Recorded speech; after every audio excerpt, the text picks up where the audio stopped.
Ketua Tim Riset Uji Klinik Vaksin COVID-19 Universitas Padjadjaran, Profesor Dr. Kusnandi Rusmil meminta masyarakat tidak perlu khawatir terkait uji klinik fase 3 vaksin COVID-19.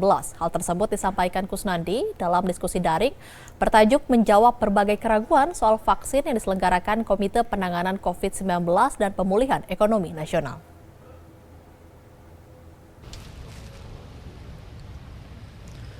Halo, selamat siang. Assalamualaikum warahmatullahi wabarakatuh. Kembali bergabung di dialog produktif dari Komite Penanganan COVID dan Pemulihan Ekonomi Nasional di Gedung Kominfo. Siang ini akan mengambil tema menjawab berbagai keraguan soal vaksin dengan narasumber kami Profesor Kusnandi Rusmil dari Fakultas Kedokteran Universitas Padjadjaran. Dan kami ucapkan juga selamat siang kepada rekan-rekan media dan seluruh tamu undangan yang telah bergabung di YouTube channel FMB9ID_IKP. Saya Kemar Ramdan, senang sekali bisa menyapa Bapak Ibu rekan sekalian dalam dialog produktif Semangat Selasa dengan tema menjawab berbagai keraguan soal vaksin. Program ini merupakan program kolaborasi dari Kementerian Kominfo dan Komite Penanganan COVID dan Pemulihan Ekonomi Nasional KPCPN. Sebelum masuk ke dialog, kita akan saksikan video berikut ini. Indonesia ikut terlibat dalam penelitian pembuatan vaksin COVID-19, salah satunya uji klinik fase 3 vaksin Sinovac yang dikerjakan di Center Fakultas Kedokteran Universitas Padjadjaran atau FK4. Penelitian itu dikawal langsung oleh Badan POM untuk memastikan keamanan, kualitas, dan manfaat vaksin COVID-19 yang nantinya akan digunakan oleh masyarakat. Pendampingan dimulai sejak pengembangan protokol uji klinik dan inspeksi pelaksanaan uji klinik. Sedangkan untuk memastikan mutu vaksin COVID-19 dilakukan inspeksi kesiapan fasilitas produksi baik di Cina maupun di Bio Farma. Dengan upaya pendampingan tersebut diharapkan dapat mempercepat proses penerbitan Emergency Use Authorization atau EUA. Pelaksanaan uji klinik harus memenuhi aspek saintifik dan menjunjung tinggi etika penelitian sesuai pedoman cara uji klinik yang baik. Apakah langkah lanjutan setelah uji klinik? Mari saksikan dialog produktif dengan tema menjawab berbagai keraguan soal vaksin hanya di FMB 9. Halo, selamat siang. Dialog Selasa siang ini menghadirkan narasumber Guru Besar Fakultas Kedokteran Unpad yang juga Ketua Tim Riset Uji Klinis Vaksin COVID-19 Unpad, Profesor Dr. Kusnandi Rusmil, untuk menjawab berbagai keraguan dan pertanyaan tentang vaksin dan memperoleh update terakhir, progres terakhir dari proses uji klinis yang sedang dilakukan. Halo, selamat siang Prof. Kusnandi. Prof, selamat siang Prof. Prof, audionya belum, masih di mute nampaknya Prof. Belum muncul audionya Prof. Halo, saya sapa lagi Profesor Kusnandi. Ya, sudah ya. Sudah. Assalamualaikum. Waalaikumsalam Selamat siang Prof. Ya, selamat siang. Dengan Kemal Prof. Ya, baik-baik ya. Terima kasih atas waktunya. Dengan Kemal moderator siang ini Prof. Ya, salam kenal. Saya masih lagi baru meeting ini masih. Oh iya. Tinggal sebentar lagi, 5 menit lagi ya. Iya. Ya. Iya Prof. Prof, seperti biasa kita tidak pernah luput, tidak pernah lelah untuk memberikan edukasi mengenai keamanan vaksin. Juga kita sekaligus mengupdate ya, ingin mengetahui progres terkini soal uji klinis tahap 3, sampai kapan selesainya, bagaimana menjamin keamanan, bagaimana menjawab. Hari ini kita temanya adalah kita menjawab keraguan publik soal vaksin. Kita meluruskan mitos-mitos yang berkembang di masyarakat dengan edukasi dari Prof. Kusnandi. Prof, sebagai pembuka mungkin Prof bisa menjelaskan kembali mengenai keamanan vaksin sampai ke proses uji klinik saat ini, Prof. Ya. Seperti ketahui bersama bahwa sebetulnya vaksin yang diuji klinis di Bandung ini udah masuk fase 3. Ya, fase 3 itu artinya fase tahap akhir. Kalau udah lulus fase 3 itu udah bisa digunakan dan bisa diperjualbelikan. Syaratnya fase 3 itu adalah multi center. Nah, fase 3 itu selain dilakukan di Indonesia, ya di Bandung, juga dilakukan di negara lain. Contohnya di Brasil, Turki, ya, dan di Amerika Latin, ya. Jadi pada fase 1 dan fase 2 itu dilakukan di Tiongkok, ya, di Wuhan, karena penyakit ini terjadinya di Wuhan, dan penyakit ini baru 10 bulan dan penyakit ini sudah menelan korban sebegitu banyak. Yang sakit di seluruh dunia udah 30 juta lebih dan yang meninggal udah 3 jutaan. Itu benar-benar istimewa. Terus 10 bulan kita dengar dengan kumannya yang meninggal udah segitu banyak, sehingga kita sebagai petugas kesehatan harus mencari bagaimana mencegahnya dan bagaimana mengobati, ya. Nah, sekarang vaksin ini harapan kita yang cukup besar, ya, untuk membentengi supaya kejadian ini bisa berkurang, ya, begitu. Jadi fase 1 telah dilakukan itu di Cina, dan itu dilakukan dilakukan pada orang di Cina itu sebanyak kurang lebih mula-mula itu 125, terus kemudian 600 orang. Tapi sebelum uji fase 1 itu ada yang disebut preclinical trial. Preclinical trial itu diuji pada tumbuh-tumbuhan dulu. Kemudian setelah diuji pada tumbuh-tumbuhan, ya, kita mencari. Nah, itu ternyata pada tumbuh-tumbuhan itu tidak rusak, ya. Kemudian disuntikan kepada tikus dan juga monyet langsung ke pembuluh darah. Ternyata monyetnya dan tikus itu tidak terjadi perubahan yang signifikan, ya. Jadi pada hati, pada limpa, pada paru-paru, ya, pada usus tidak terjadi perubahan yang signifikan, ya. Nah, kemudian dilakukan uji coba pada binatang, pada manusia fase 1, yaitu dilihat imunogenisitasnya, keamanannya itu dilihat, ya. Nah, kemudian juga efikasinya, ya. Nah, keamanannya itu dilihat itu mana sampai sekarang itu tidak terjadi hal-hal yang merugikan, ya, pada fase 1 maupun fase 2 yang ada di Wuhan.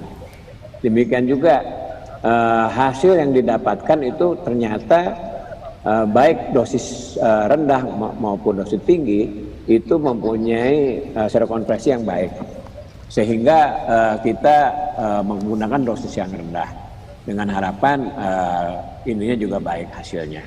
Jadi sampai saat sekarang kita nggak perlu takut, ya, karena memang imunisasi ini kita dari dulu telah mengerjakannya, ya. Sekarang ini kan difteri udah nggak sangat jarang, pertusis sudah sangat jarang. Kita mengenal imunisasi udah dari dulu, ya. Di puskesmas, di posyandu kita melakukan imunisasi. Itu biasa-biasa aja. Nah, ini sama aja, ya, dengan yang bayi dan anak-anak gitu, ya. Dan waktu proses uji klinis yang selama ini sementara waktu itu cukup baik, ya. Kami telah melakukan 1.620 yang disuntikan pertama, kemudian 1.650 suntikan kedua. Sampai sekarang itu tidak ada yang mengkhawatirkan. Memang ada yang drop out, tapi drop outnya bukan oleh karena reaksi vaksin, tapi karena memang pindah ke bekerja, ada penyakit lain, umpamanya tifus, sehingga dia tidak bisa melakukan imunisasi kedua, sehingga dia drop out. Sekarang ini yang drop out ada 17 orang, ya, 7 oleh karena pindah kerja, yang 8-nya oleh karena sakit yang bukan disebabkan oleh imunisasi. Mungkin itu sebagai gambaran pertama. Iya. Kami persilakan kalau ada Iya, yang Prof. menanya dan sebagainya. Terima Ya, kasih. Prof. Sejak pandemi ini menimpa dunia, kita sudah menginformasikan kepada seluruh masyarakat umat Konghucu agar membatasi setiap kegiatan yang melibatkan banyak orang, termasuk kebaktian rutin maupun khusus. Pemerintah pasti punya rasa sayang terhadap rakyatnya. Dan ketika pemerintah menerapkan kebijakan sesuatu yang menyangkut kesehatan atau bahkan nyawa rakyatnya, tentu sudah melalui prosedur yang bisa dipertanggungjawabkan. Sekiranya memang sudah diteliti dan ditetapkan bahwa vaksin itu aman, sudah menjadi kewajiban kita untuk menerimanya. Kebajikan pemerintah, kebajikan pemimpin, laksana angin. Kemana angin bertiup, ke sana rumput merebah. Kebajikan rakyat seperti rumput itu. Dia akan merebah mengikuti angin yang bijaksana.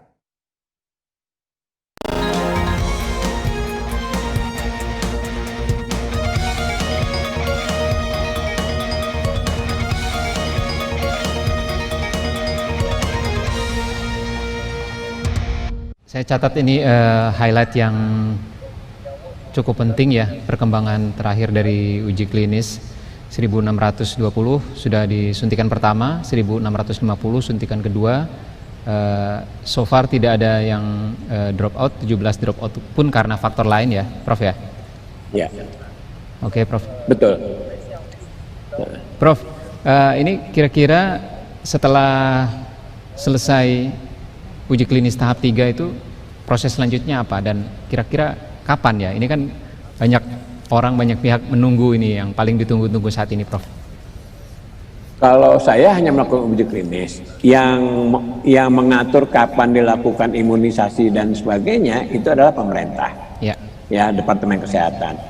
Saya melaporkan uji klinis ini baik atau tidak. Kalau nggak baik, saya bilang nggak baik. Kalau baik, saya bilang baik. Ya, nanti itu kan dibandingkan dengan hasil uji klinis di negara-negara lain. Nanti pemerintah yang mempertimbangkan, Badan POM yang mempertimbangkan, WHO yang mempertimbangkan gitu. Ya, seperti itu. Ya, jadi selama ini saya akan berjalan seperti biasa dan hasil yang selama ini ada di kita itu cukup bagus ya. Jadi tidak, saya kan udah bukan baru pertama kali melakukan uji klinik. Ya, terus terang saya melakukan uji klinis sudah 30 di atas 32 kali, 30 kali lah gitu ya. Dan ini termasuk uji klinis yang aman selama ini dibandingkan kalau waktu saya melakukan uji klinis untuk vaksin tifus, vaksin tetanus, difteri gitu, itu lebih aman jauh dibandingkan lain. Iya, Prof, ini juga pertanyaan yang sering kali muncul di benak publik adalah soal herd immunity ya, atau kekebalan kelompok, kekebalan komunal. Itu kira-kira seperti apa prosesnya? Bagaimana herd immunity ini bisa terbentuk setelah proses vaksin? Herd immunity itu ya biasanya kalau kita telah melakukan kurang lebih 70% daripada seluruh komunitas yang ada ini diimunisasi, memang 30% itu akan kebal terhadap penyakit ini gitu loh ya. Kebalnya kenapa? Karena kumannya nggak nyampe kalau kena kehalangan sama orang-orang yang sehat gitu loh. Ya, jadi herd immunity terbentuk itu dengan perhitungan kalau kurang lebih 70% daripada orang udah diimunisasi, maka timbul herd immunity. Jadi 30% itu nggak perlu ya, nggak perlu diimunisasi. Ya, nah sekarang kan pemerintah kan secara bertingkat untuk mencapai herd immunity itu nggak gampang ya, karena harus 70% dan 70% itu kan kita bisa tahu. Sekarang ini vaksinnya juga terbatas yang ada ya. Terus orang-orang yang akan diimunisasi juga dipilih dulu gitu ya, siapa-siapa yang akan diimunisasi, dan yang berumur di atas 59 tahun sementara enggak, yang di bawah 18 tahun juga sementara enggak, sehingga yang untuk herd immunity itu mungkin kita masih perlu beberapa tahun ya. Jadi yang penting sekarang ini adalah ya jaga jarak, pakai masker, cuci tangan ya, begitu ya, hindari kerumunan-kerumunan, itulah yang penting. Oke, Prof, ini kan treatment kita siang ini dalam dialog ini memang menjawab keraguan publik atau sekaligus juga meluruskan mitos-mitos yang berkembang di publik. Ada beberapa kekhawatiran, ya kan, keraguan, misalnya terhadap prosedur penyiapan vaksin yang ada tuduhan ini terlalu terburu-buru, betul nggak, Prof? Enggak, kalau saya sih biasa-biasa aja, karena saya tidak terburu-buru, saya sesuai sama jadwal yang dari mula-mula udah saya rencanakan. Ya, saya bekerja ya mulai dari tadi itu ya, mulai dari sekarang ini udah 1.600 lebih yang disuntikan. Kalau suntikan pertama udah selesai 1.620, suntikan kedua itu udah 1.600 sekian. Nanti semua yang disuntikan itu kan diikuti selama 6 bulan. Nanti selesainya itu laporan pertama itu pada bulan Januari, nanti selesainya Maret gitu paling cepat ya gitu loh. Jadi nggak ada diburu-buru. Saya sesuai sama itu. Kalau seandainya Indonesia mau beli vaksin dari luar silahkan, tapi vaksin kita belum bisa dipakai. Nah itu, Prof, soal kemampuan Indonesia dalam hal ini Bio Farma dalam menghasilkan vaksin itu seperti apa, Prof? Oh, Bio Farma bagus. 70% dari vaksin polio seluruh dunia tuh yang bikin Bio Farma. Bio Farma itu pabrik vaksin yang besar di Asia Tenggara. Ya banyak vaksin yang udah dibikin. Ya, jadi kita nggak usah ragu lagi cara-cara pembuatan di Bio Farma. Bio Farma itu udah terkenal di Asia Tenggara, itu paling besar itu pabrik vaksinnya. Ya, bisa deh bikin, yakin saya bisa. Ya, jadi nggak usah diragukan lagi. Oke. Ya, jadi memang vaksinnya itu belum ada sekarang ini. Dan untuk siapa-siapanya juga belum ditentukan, oleh karena yang baru ada tuh untuk 18 sampai 59 tahun itu yang baru ya. Yeah. Yang lainnya penelitiannya di luar negeri. Nanti untuk yang lainnya kita beli dari luar negeri aja gitu biar aman. Kalau yang dari kita kan belum.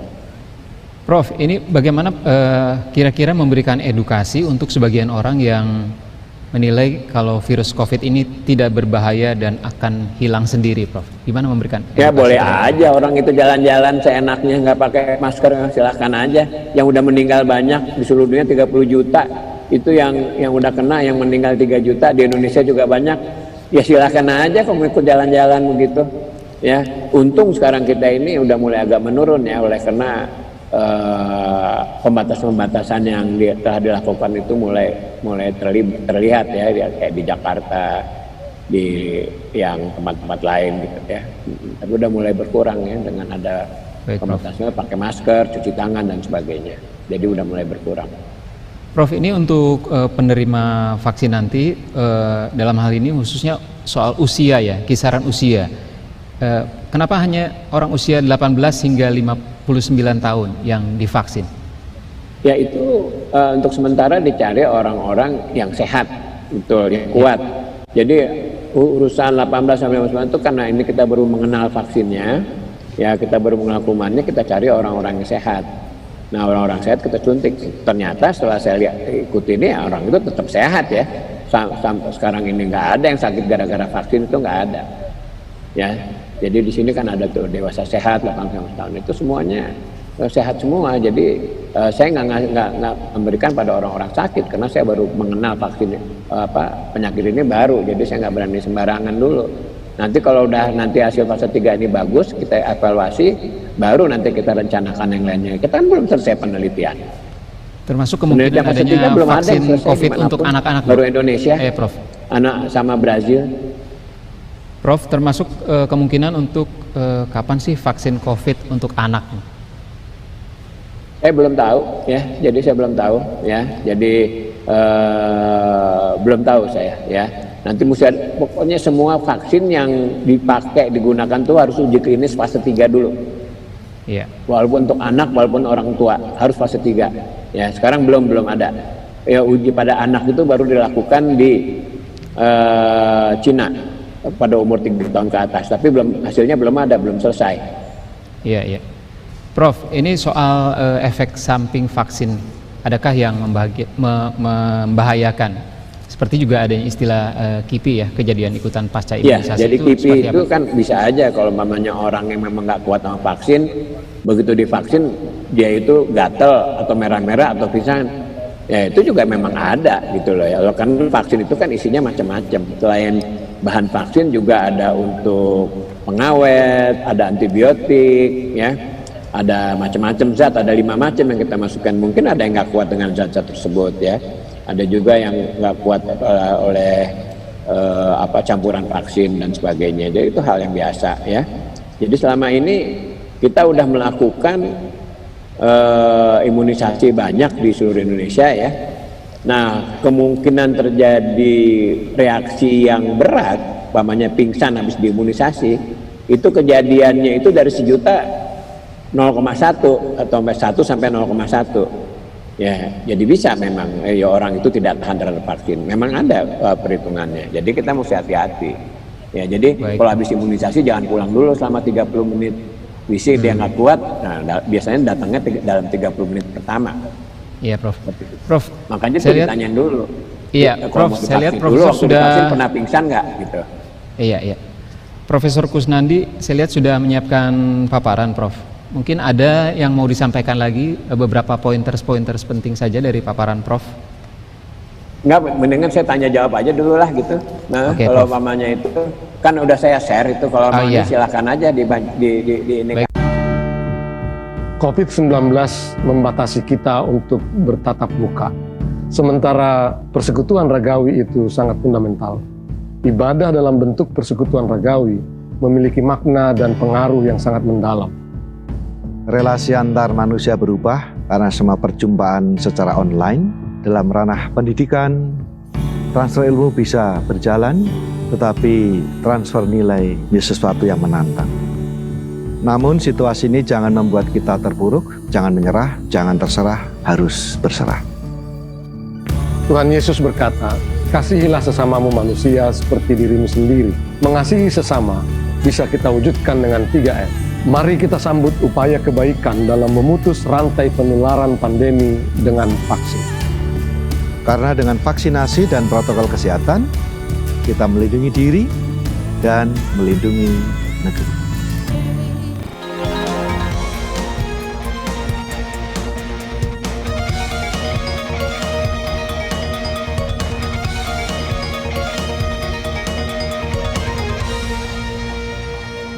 Prof, ini ada beberapa pertanyaan terakhir saja tentang fenomena AD itu, Prof, antibody dependent enhancement. Itu bagaimana, Prof? Itu ya. Antibody dependent enhancement itu terjadi karena apabila orang disuntik vaksin, maka dia akan timbul antibody terhadap vaksin tersebut, ya, terhadap penyakit tersebut. Nah, ADI ini timbul pada vaksin demam berdarah. Kenapa timbul? Jadi orang yang pernah terinfeksi demam berdarah, kemudian dapat vaksin demam berdarah, maka sebelumnya tubuh orang yang tadi itu dia udah punya zat anti, ya, punya zat anti. Tapi waktu dikena dia udah terkena. Tapi begitu dapat vaksin lagi, ya, nah itu zat anti yang ada dalam tubuh kita itu yang udah kena demam berdarah itu bereaksi terhadap vaksin. Kan vaksinnya itu ada 4 antigen. Tapi oleh karena dia udah pernah dapat imunisasi tapi kadarnya nggak cukup karena udah lama, maka yang antigen itu taruhlah kita sebut 1, 2, 3, 4 gitu ya, kan ada 4 nih. Jadi yang umpamanya antigen ketiga dia itu bereaksi terhadap antigen ketiga terhadap virus demam berdarah yang keempat, tapi reaksinya itu nggak mendepres gitu loh, sehingga timbul antihistamin yang menyebabkan reaksi alergi dan bisa terjadi reaksi ambulat sehingga terjadi shock anafilaksis. Nah, itu yang disebut ADE. Terjadi reaksi hipersensitivasi sehingga bisa jadi shock dan lain sebagainya. Tetapi ini tidak terjadi pada COVID karena COVID dia antigennya cuma 1. Kalau demam berdarah kan 4, ini cuma 1. Jadi betul-betul kalau terjadi disuntik dengan antibody, disuntik dengan vaksin, maka yang timbul antibody benar. Nah, ini penelitian ini udah dilakukan juga nih tentang adanya AD atau tidak pada fase 1, fase 2 di Chinese dan tidak timbul, ya, dan tidak timbul di Cina sampai sekarang ini. Jadi memang tidak pernah terjadi pada COVID ini, sehingga bisa dikatakan bahwa ADE ini tidak terjadi pada COVID. Memang udah dicari, ya. Tapi tidak terjadi pada fase 1, fase 2 yang dilakukan di Cina, pernah dicari tapi tidak terdapat ADE. Jadi saya katakan untuk ADE ini rasanya jauh lah kalau dari vaksin COVID. Kecuali kalau memang dasarnya orang ini alergi terhadap vaksin, itu harus tanya dulu. Kalau dia alergi ya jangan disuntik gitu loh. Tapi ada riwayat pernah alergi berat terhadap vaksin yang lainnya, jangan disuntik dengan vaksin ini. Pasti ditanya-tanya dulu kan kalau mau diimunisasi gitu, supaya aman. Oke, Profesor Kusnandi Rusmil, Ketua Tim Riset Uji Klinis Vaksin COVID dari Unpad. Terima kasih atas edukasinya, Prof. Di ujung sesi ini nanti saya mau minta closing statement, tapi sebelum ke closing statement, kita akan saksikan video berikut ini.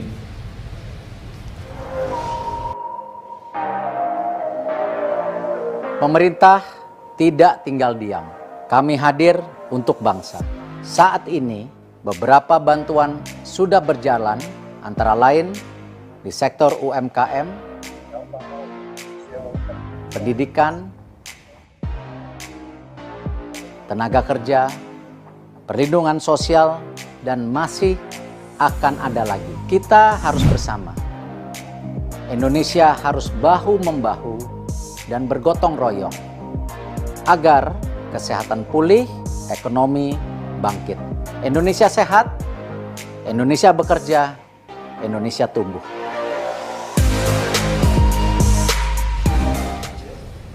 Indonesia bangkit, Indonesia sehat, Indonesia tumbuh. Profesor Kusnandi Rusmil, terima kasih sudah memberikan paparannya, edukasinya soal update terakhir. Prof, saya minta closing statement. Ya, jadi tadi betul yang dikatain Pak Erik tadi, bahwa kita harus menjaga jarak, jangan sembarangan, ya, supaya kita semuanya bisa bekerja dengan baik, ya, sehingga ekonomi jalan lagi, samping rakyat kita juga sehat, ya. Jadi betul-betul kita jaga jarak, pakai masker, sering cuci tangan, dan juga jangan mengesampingkan kegiatan kita sehari-hari, oleh karena memang nanti biar gimana pun kan kita perlu income dan lain sebagainya, ya, sehingga sekali lagi gitu ya, jadi jangan terlalu kalau nggak perlu juga jangan terlalu keluar dan gimana, tapi kalau memang harus kita bekerja, ya kita bekerja seperti biasa, ya, sampai kita dikatakan aman oleh pemerintah kita. Yang mengatakan aman itu pemerintah, ya. Sekarang satupun belum ada vaksinnya, nggak ada vaksinnya sekarang ini, ya. Semua orang udah beli vaksinnya walaupun vaksinnya belum ada, gitu loh, ya. Nanti Bio Farma baru mau bikin, ya. Jadi masih jauh dari kita mengadakan imunisasi. Paling cepat juga akhir tahun, ya, gitu ya. Paling cepat gitu ya. Mungkin bulan apa kita kurang tahu itu, ya. Kecuali kalau kita beli dari luar, ya. Dari luar juga belum ada yang jadi fase 3 gitu loh, ya. Jadi sementara waktu kita jangan terlalu nggak penteng penyakit ini, jaga jarak, pakai masker, sering cuci tangan, ya, makan yang cukup, dan olahraga. Demikian, terima kasih Pak. Iya, Profesor, satu lagi review terakhir aja yang berkaitan dengan vaksin ini khusus. Pak kita di Nusantara kini. Saya Ratih Aulia bersama kru yang bertugas pamit undur diri. Terima kasih dan tetap saksikan Jawa Post TV, paling Indonesia. Sampai jumpa.